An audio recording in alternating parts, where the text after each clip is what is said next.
अस्सलाम वालेकुम स्टूडेंट्स, आज का हमारा वेरी इंपॉर्टेंट टॉपिक है। देखने में तो ये बहुत छोटा है लेकिन बहुत अहम है और ये टॉपिक ख़ास तौर पर बेसिक स्टूडेंट्स के लिए है। तो हम चलते हैं अपने टॉपिक की तरफ। जो हमारा टॉपिक है वो है यूज़ ऑफ एन, कि एन का हम इस्तेमाल कहाँ कहाँ करते हैं। एक तो इसको हम इंडेफिनिट आर्टिकल भी बोलते हैं। सबसे मेजर और जो पहला पॉइंट है हमारा वो ये है कि use before singular and common things, यानी एन हम उस वक्त इस्तेमाल करते हैं जब कोई चीज़ सिंगुलर हो और वो कॉमन हो, प्रॉपर ना हो, यानी कॉमन थिंग हो और सिंगुलर हो, हमने एन इस्तेमाल करना है। इसके अलावा एक और पॉइंट है यूज़ बिफोर वावल साउंड, और ये जिस लफ्ज़ से पहले हम लगाएंगे शर्त ये है कि उसकी जो साउंड हो वो वावल साउंड हो। याद रखना, मैं वावल लेटर नहीं कह रहा, मैं वावल साउंड की बात कर रहा हूँ। वावल साउंड से अगर वो वर्ड स्टार्ट हो रहा है तो उससे पहले आपने एन लगाना है। अब वावल लेटर कौन से हैं? ए, ई, आई, ओ, यू, ये आप खूब जानते हैं। आप बचपन में ये सीखते रहे होंगे कि वावल लेटर से पहले हम एन लगाते हैं, लेकिन ऐसा नहीं होता क्योंकि इस बात ने काफ़ी सारे स्टूडेंट्स को कंफ्यूज किया हुआ है। अब मैं बात कर रहा हूँ वावल साउंड की, यानी वावल साउंड जब आएगी और अगर वो चीज़ सिंगुलर है और कॉमन है तो उससे पहले आपने एन लगाना है। अब कुछ एग्जांपल्स को देखते हैं कैसे।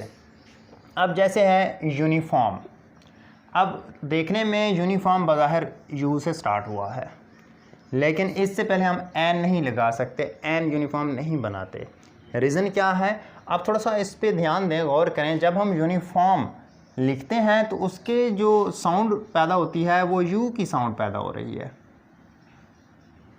जो कि वाई की है, वाई से स्टार्ट हो रहा है। लेकिन हमने कहा था कि वावल साउंड आएगी तो हम एन लगाएंगे, वावल साउंड नहीं आएगी तो हम एन नहीं लगाएंगे। अब इसकी साउंड पे गौर करें तो ये यू साउंड है, वाई से स्टार्ट हो रहा है, तो हम इसी वजह से इससे पहले एन नहीं लगाते।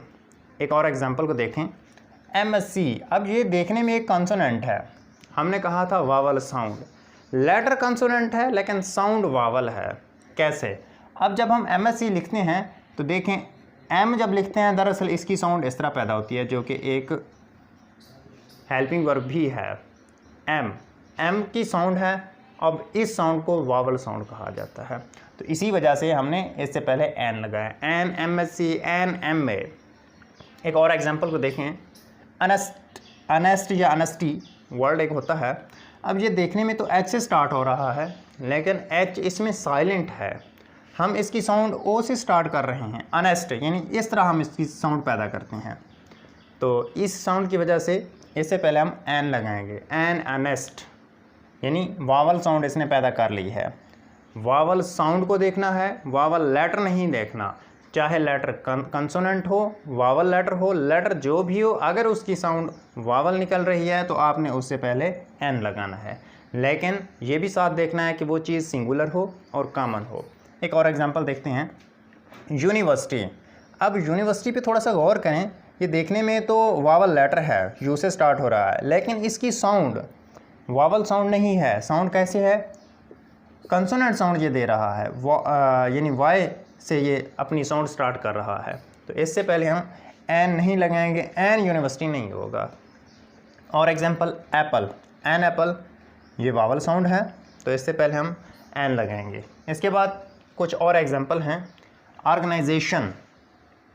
अब देखने में ये वावल लेटर है और साउंड भी अपनी वावल दे रहा है, तो इससे पहले हम एन लगाएंगे, एन ऑर्गेनाइजेशन। इसी तरह अम्ब्रेला है, इधर देखें ये भी यू है, ये भी यू है, ये भी यू है, लेकिन ये यू और ये यू वावल साउंड नहीं दे रहे, साउंड इनकी कंसोनेंट आ रही है, लेकिन इस यू की साउंड वावल साउंड आ रही है। अब इससे पहले हम एन लगाएंगे, एन अम्ब्रेला। क्यों? कि इसकी जो साउंड है वो कंसोनेंट साउंड नहीं है, वावल साउंड आ रही है, इसी वजह से एन लगाएंगे। उसके बाद इंक पार्ट, इससे पहले भी हम एन लगाते हैं, एन इंक पार्ट। अब देखें, ये तो कुछ रूल थे, लेकिन आपने एक ट्रिक से इसको याद रखना है, पहचान करनी है कि वावल साउंड और कंसोनेंट साउंड कौन सी होती है। ऐसी साउंड जो अलिफ मद आ और एन से स्टार्ट हो। कौन सी? अलिफ मद आ और एन, ये उर्दू के हरूफ हैं, अगर इनसे कोई लफ्ज़ किसी लफ्ज़ की साउंड स्टार्ट हो रही है तो वो होगी वावल साउंड, और उससे पहले आप एन लगाएंगे। कैसे? जब हम यूनिवर्सिटी बोलते हैं, यूनिफॉर्म बोलते हैं, उस वक्त अलिफ मदा एन से ये हमारा वर्ड जो है स्टार्ट नहीं हो रहा, तो हम कहेंगे कि ये हमारी साउंड जो है वावल साउंड नहीं है।